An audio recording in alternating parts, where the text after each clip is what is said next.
Hey tout le monde, on se retrouve dans une nouvelle vidéo. Donc aujourd'hui c'est mon anniversaire, mais j'ai décidé de faire moi-même mon gâteau vu que j'adore faire les gâteaux. Voilà quoi, c'est un plaisir pour moi. Donc j'ai décidé de faire un gâteau au chocolat au glaçage miroir. Donc pour cela il nous faudra soit 2 œufs ou 3 œufs, ça dépend. 8 g de sucre de vanille, moi j'ai que 7,5 g. 8 g de levure chimique avec 160 g de farine, 160 g de sucre, 40 g de cacao. Donc c'est pour ça que ça fait ça, c'est parce que c'est tamisé. Hein.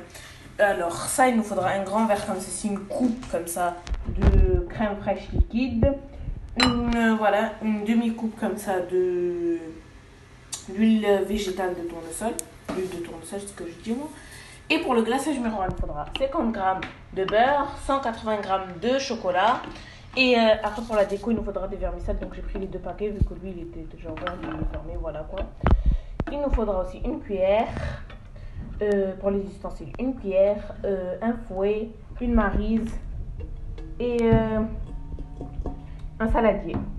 Donc je vais commencer par mettre les 3 œufs. En fait je vais en mettre 2. Je vais mettre les 2 œufs et le sucre. Donc j'ai mis les 2 œufs et le sucre. J'en ai mis que 2, il m'en reste un, on sait jamais. Et je fouette. Donc maintenant je vais rajouter les 80 ml d'huile.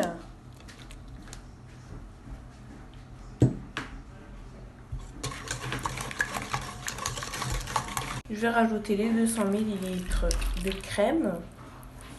Et il faudra aussi de la crème fraîche épaisse. Si dans mon frigo, je ne vais pas montrer. Je vais aller la chercher et en mettre une cuillère à soupe.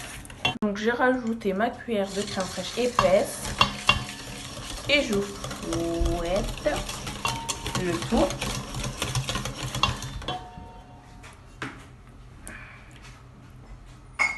Voilà.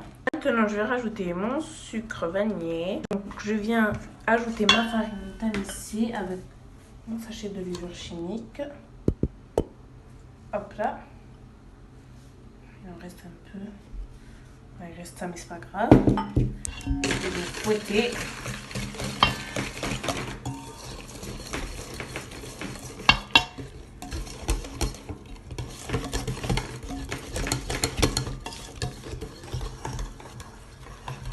Je viens rajouter mon cacao en poudre.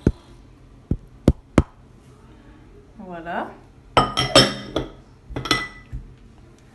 Je pose tout sur le côté.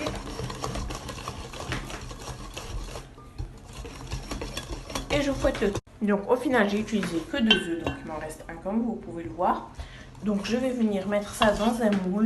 Vous mettez ça dans un moule de votre choix. Et je vais enfourner à 30 à 35 à 40 minutes à 180 degrés. Ça dépend de votre four. Hein. Mais aussi, vous savez la technique, quand le couteau sort propre, eh ben, le gâteau est cuit.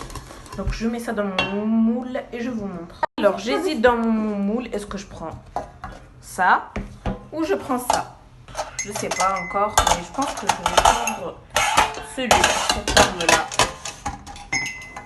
Oui, donc mon moule il est comme ça. Et après quand j'ouvre, mon gâteau il sera là. Donc je sais pas lequel prendre. Bon, on va prendre celui-là. En fait, je l'ai jamais testé, ce moule-là. Je l'ai acheté avant-hier et je vais le tester aujourd'hui. Et j'hésite à prendre ça ou ça. Mais je pense que je vais prendre ça, comme ça va être plus facile pour mon glaçage. Donc là, je vais essuyer d'abord mon moule. Voilà. Et je vais le beurrer. Et après, je verserai ma pâte. Donc là, j'ai beurré. Voilà. Et maintenant, je vais rajouter ma pâte. Donc voilà ce que ça donne. Donc si vous avez un moule un peu du même style que moi, assurez-vous que ça soit bien fermé. Parce que c'est la première fois que je vais l'utiliser, mais je sens que je vais faire une bêtise. Donc voilà. Maintenant, je vais l'enfourner à 35 à 40 minutes à 180 degrés. Ça dépend de vos fours. Hein. Mais comme je vous ai dit, vous connaissez la technique du couteau. Donc, comme vous pouvez le voir, mon gâteau est prêt. Donc, je vais vous dire, j'ai fait le bain-marine. Tout le monde sait faire un bain-marine. Donc, j'ai mis d'abord, j'ai fait mon bain-marine au chocolat, puis j'ai rajouté le beurre. Après, j'ai appliqué mon chocolat sur mon gâteau une fois qu'il était moyen froid, moyennement, avec une spatule. Après, j'ai rajouté des vermicelles. Après, ça dépend de votre décor. Et là, ça fait 20 minutes qu'il est au frais. Et il n'est pas encore fini, mais je vais pas vous... Voilà quoi, je vais vous montrer maintenant. Donc, il est bien. Donc, il est magnifique. Donc, je laisse 20 minutes et je déguste. Bye, à une prochaine vidéo.